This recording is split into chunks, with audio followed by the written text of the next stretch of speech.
ఈరోజు సుబ్బారెడ్డి గారు విచారణకు హాజరవడం జరిగింది.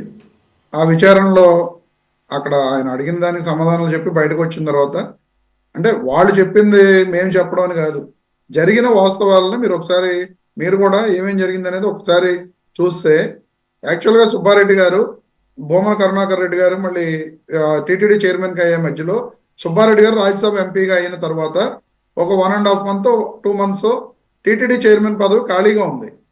ఆ ఖాళీ గ్యాప్లో జరిగిన ఇష్యూ ఇదనేది నాకున్న అనుమానం. ఎందుకంటే ఈయనకి ఆయనకి మధ్య, ఆయన రాజ్యసభ మెంబర్ అయిన తర్వాత మళ్ళీ కరుణాకర్ రెడ్డి గారికి ఇచ్చే మధ్యలో కొంత గ్యాప్ ఉంది. ఆ గ్యాప్లో ఇది ఏమైనా ఇష్యూ ఈ అధికారులే చేసేసారేమో అనేది నాకున్న అనుమానం.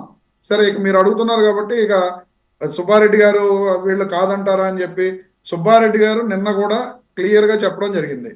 లై డిటెక్టర్ టెస్ట్కి అయినా నేను సిద్ధం, ఎటువంటి తప్పు నేను చేయలేదు, పరకామణి కేసులో కానీ కల్తీ లడ్డు కేసులో కానీ నేను అసలు ఎటువంటి తప్పు చేయలేదని ఆయన క్లియర్గా చెబుతున్నారు. ఇంకోటి కూడా మీరు మాట్లాడుతూ సుబ్బారెడ్డి గారి పిఏ చిన్నప్పన అని అన్నారు.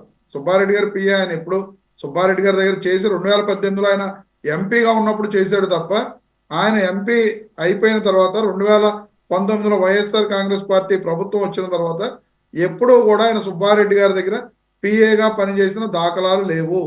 ఆ విషయాన్ని కూడా పలుసార్లు సుబ్బారెడ్డి గారు చాలా స్పష్టంగా చెప్పినా సరే, మీ మీడియా వాళ్ళందరూ మళ్ళీ మళ్ళీ మళ్ళీ మళ్ళీ సుబ్బారెడ్డి గారి పిఏ చిన్నప్పని అని చెప్పి చెప్తున్నారు. మాజీ పిఏ మీరు అన్నారు కదా. ఇప్పుడు అది 2000 సార్, ఇప్పుడు పని చేస్తారు, మానేస్తారు, వేరే వాళ్ళ దగ్గరికి వెళ్తారు. ఆ తర్వాత సంబంధాలు అనుకుంటే ఎలా ఉంటాయి, సంబంధ బాంధవ్యాలు బాండింగ్ ఏర్పడకుండా ఎలా ఉంటాయి. అలాగా సురేష్ గారు, ఇప్పుడు నేను మీ డిబేట్ వస్తున్నా, అందులో ఒక్క నిమిషం, అలాగే మంద వేరు ఒక్క నిమిషం అలా కాకుండా ఆయనకి ప్రమోషన్ ఇచ్చి మరి ఢిల్లీలో కూర్చోబెట్టారు కదా, అసలు అర్హత ఉందో లేదో తెలియదు కానీ మొత్తానికి ఏకంగా ఇక్కడ టీటీడీ వ్యవహారాల్లో దాంట్లో సుబ్బారెడ్డి గారు ఇతనితోటి కుమ్మక్కయ్యి ఇతన్ని వాడుకుని లావాదేవీలన్నీ చేశారు అనడం అనేది తప్పు అనేది మేము చెప్తున్నామండి. ఏమో సార్, అంటే కాదు, కుర్రవాడి పనితనం నచ్చి నా దగ్గర పిఏగా కాదులే నీకు ప్రమోషన్ ఇస్తానని ఢిల్లీలో ఈయనే కూర్చోబెట్టారేమో తెలియదు కదా, రికమెండేషన్ చేసి. ఎందుకంటే బంధువే కదా జగన్మోహన్ రెడ్డి గారికి. అక్కడ ఢిల్లీలో మన ఆంధ్రాకి సంబంధించిన దానికి లైజింగ్ ప్రోటోకాల్ ఆఫీసర్ పెట్టారు కదా. ఢిల్లీ ఏపీ భవన్ లో అతను లైజనింగ్ ఆఫీసర్, అంత మించి అతను ఏమి పెద్ద పదవి కాదు, పెద్ద పోస్టు కాదు. ఇక్కడ పిఏతో పోల్చుకుంటే మంచిదే కదా సార్, అది ఢిల్లీలో ఉద్యోగం అంటే మాటలా. బురద చల్లడం కోసం ఏదో ఒకటి ఉపయోగించుకోవాలి కాబట్టి. ఉన్నదే కదా, లేని పోస్టులు ఏమైనా సృష్టిస్తున్నారు, ఉన్న పోస్ట్ గురించి మాట్లాడుతున్నారు. సంబంధాలు ఎక్కడ పోతాయి సార్, సంబంధాలు ఎక్కడ పోతే. ఇప్పుడు వచ్చినప్పుడు తిరుపతి వచ్చినప్పుడు సుబ్బారెడ్డి గారిని కలవకుండా ఉంటాడా? సో ఎలా కలిసినప్పుడు మిగతా వాళ్ళు కూడా కలవ sir. Okay, right, you carry. అసలు నేనేమన్నానంటే, అసలు అప్పన్న అన్నవాడిని పక్కన పెట్టేయండి అంటే మనం ఎట్ట పెడతాము? సుప్రీంకోర్టు సిట్ అది. మన ఇద్దరం ఒప్పుకున్నా కానీ వాళ్ళు చెప్పట్లా. సుబ్బారెడ్డి గారు అతను వాడుకుని అవినీతి చేశాడు అనడం అనేది తప్పు అని చెప్తున్నా నేను. ఒక వ్యాలిడిటీ ఉంది, మీరనే దాంట్లో ఒక వ్యాలిడిటీ ఉంది. సుబ్బారెడ్డి గారికి తెలియకుండా కూడా జరిగే అవకాశం ఒక 1 month అట్లా. రెండోది ఏంటంటే, నేను ఇక్కడ ఒక పాయింట్ మెన్షన్ చేయాలి. ఏదో ఒక మీడియాతో ఇంటర్వ్యూలో రీసెంట్గా ఇప్పటి చైర్మన్ బిఆర్ నాయుడు గారు సుబ్బారెడ్డి గారి మీద ఒక సాఫ్ట్ కార్నర్ ప్రదర్శించాడు, భూమన కరుణాకర్ రెడ్డి గారితో పోలుస్తూ. ఇంకా సుబ్బారెడ్డి గారిది ఏమన్నా అంటే నమ్మొచ్చు కానీ ఈయన మాటలు అసలు నమ్మడానికి లేదని చెప్పేసి. అప్పుడు నాకు అనిపించింది, ఓహో, సుబ్బారెడ్డి గారు మనం ఇక్కడ వినపడుతున్నంత దాన్ని ఏమంటారు, తీవ్రమైనటువంటి ఆలోచనలు చేస్తాడని ఆయనకే క్లీన్ చిట్ అని కాదు, దాన్ని ఎలా అంటారంటే బెనిఫిట్ ఆఫ్ డౌట్ ఇవ్వచ్చేమో అనిపించింది. మీ దానికి ఇప్పుడు మ్యాచ్ అవుతుంది. ఇప్పుడు నాకున్న అనుమానం అది. ఎందుకంటే ఆ మధ్యలో 1.5 2 months వరకు ఆ బోర్డు వేయలేదు. అప్పుడు వేయినప్పుడు ఈ పరకామణి కేసులో ఏమైనా అప్పుడు వీళ్ళు అధికారులు ఏమైనా చేసేసుకున్నారేమో అనేది నాకున్న అనుమానం, అంతే తప్ప నేను అనుకుంటున్న అనుమానం అది. నెక్స్ట్ ఇంకోటి ఏంటంటే, క్లియర్గా ఈరోజు ఆ జిఎం అరెస్ట్ చేశారు. ఈ రోజున ఈ పర్చేస్ కమిటీలో ఇప్పుడు మినిస్టర్గా ఉన్న గృహ నిర్మాణ శాఖ మంత్రి పార్థసారథి గారు ఉన్నారు. ఆ రోజున పర్చేస్ కమిటీ మెంబర్ అయిన, ఈ రోజున కోవూరు ఎమ్మెల్యే గారు వేమిరెడ్డి ప్రశాంతి రెడ్డి గారు పర్చేస్ కమిటీ మెంబరు. ఈ రోజున వాళ్ళిద్దరూ టీడీపీలో ఉన్నారు. ఈ రోజు వరకు కూడా పర్చేస్ కమిటీ మెంబర్స్గా మీరు ఈ నేతి వాళ్ళతోటి ఆ కంపెనీస్ తోటి మీరు మాట్లాడారా లేదా అని చెప్పి కనీస విచారణ అనేది చేయలేదు. దాన్ని బట్టి ఏమర్థమవుతుంది మీకు? ప్రభుత్వం, కూటమి ప్రభుత్వం కుట్రపూరితంగా, కక్షపూరితంగా వైఎస్ఆర్ కాంగ్రెస్ పార్టీ నాయకులను టార్గెట్ చేసుకుంటూ కేవలం వాళ్ళు మాత్రమే ఈ స్కామ్ లో ఇది జరిగిన దాంట్లో ఉన్నారు, వీళ్ళు చేశారు అని చెప్పి చూపించడం కోసం ప్రభుత్వం ప్రయత్నం చేస్తున్నది అందరికీ సుస్పష్టంగా అర్థమవుతున్న విషయం. నిజంగా పర్చేస్ కమిటీలో ఈ నెయ్యి ఈ రేటుకి వస్తుంది లేదా ఇలా అయితే కుదరదు అని చెప్పి వాళ్ళు ఆ రోజే అబ్జెక్షన్ చేసుకుని ఉంటే, వాళ్ళ అబ్జెక్షన్ చేస్తుంటే ఇది ఇంతవరకు రాదు కదా. వాళ్ళు ఏ రోజు కూడా అక్కడ అబ్జెక్షన్ చేసిన దాఖలాలు లేవు. అలాగే పరకామణి కేసులో కూడా నేను చెప్పదలుచుకున్నది ఏంటంటే, ఖచ్చితంగా బోర్డు తీర్మానం చేశారని చెప్పి మనం ఒక వాదన వింటున్నాం.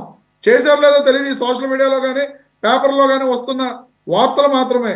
బోర్డు తీర్మానం చేసినప్పుడు టేబుల్ ఐటమ్ గా పెట్టారంటండి, టేబుల్ ఐటమ్ గా పెట్టారని అంటే మనకి తీర్మానం కాపీ లేదు కాబట్టి మనం కరెక్ట్ గా ఉంది అని చెప్పి నేను అనలేక అడుగుతున్నాను మిమ్మల్ని.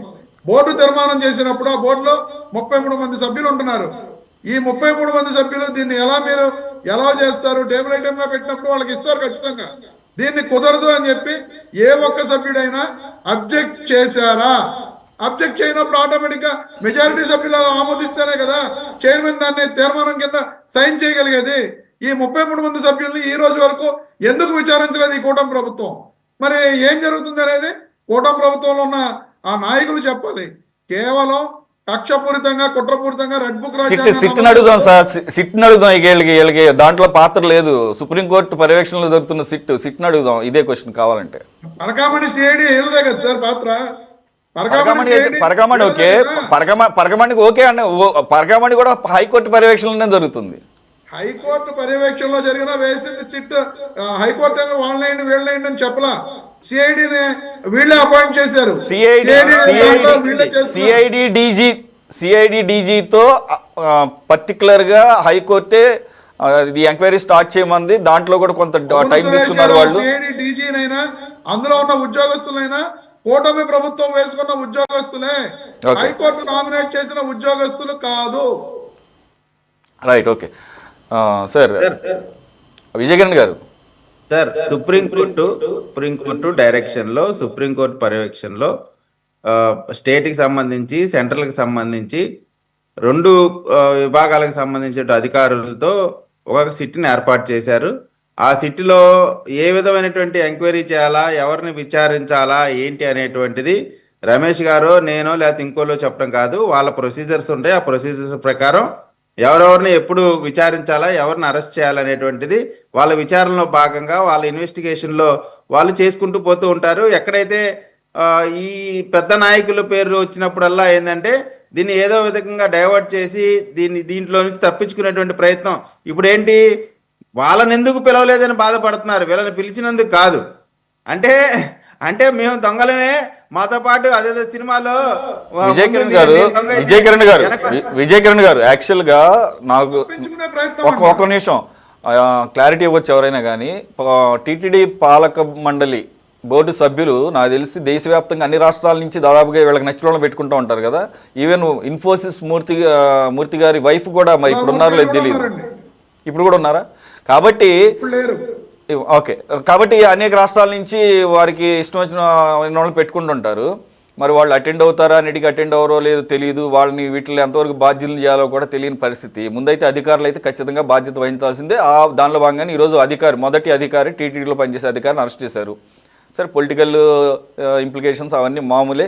అప్పుడు చైర్మన్ కాబట్టి ఖచ్చితంగా పిలుస్తారు, మాట్లాడతారు. అరెస్ట్ అయితే జరగలేదు ఇప్పటివరకు. సార్, నేనేమంటున్నానంటే విజయకిరణ్ గారు, ఇప్పుడు ఏదైతే రమేష్ గారు చెప్పారో, ప్రశాంత్ రెడ్డి గారు కానీ లేదంటే పార్థసారథి గారు కానీ, ఇప్పుడు వీళ్ళందరూ అప్పుడు కూడా లడ్డూలు తినే ఉంటారు కదా. లడ్డూలు తింటావో లేకపోతే ఇంకోటి తినే ఉంటారు కదా. మరి ఇప్పుడైనా సరే కనీసం బయటకు వచ్చి మాట్లాడరేంటి? అప్పుడు మా నోళ్ళు మూసేశారు, అందు గురించే మేము పార్టీ మారాము, మేము సొద్దపోసలని చెప్పొచ్చుగా కనీసం అట్లన్నా. సార్, ఇప్పుడు విచారణ జరుగుతుంది.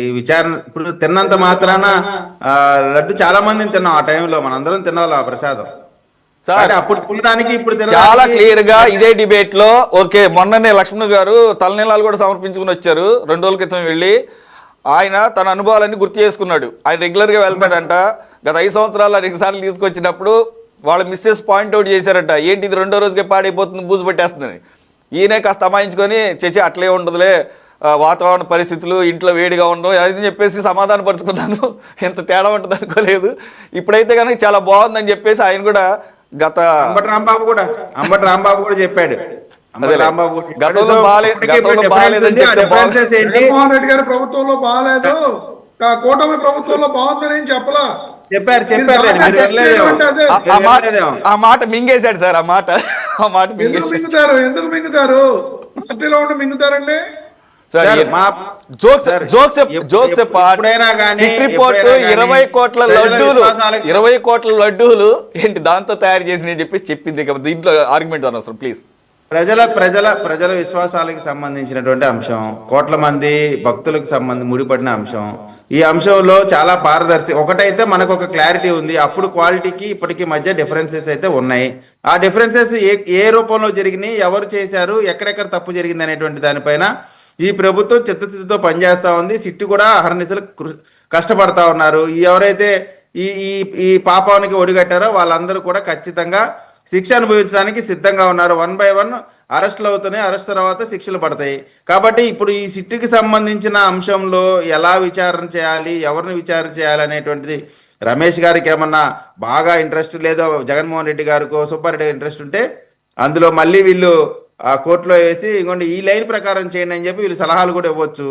వాళ్ళ దగ్గర లేదా సిట్టాధికారుల దగ్గరికి వెళ్ళి, లేదండి మీరు చేసేటువంటి విచారణ క్రమం ఇది కాదు, ఆ టైంలో వీళ్ళు కూడా వెళ్ళి చెప్పొచ్చు.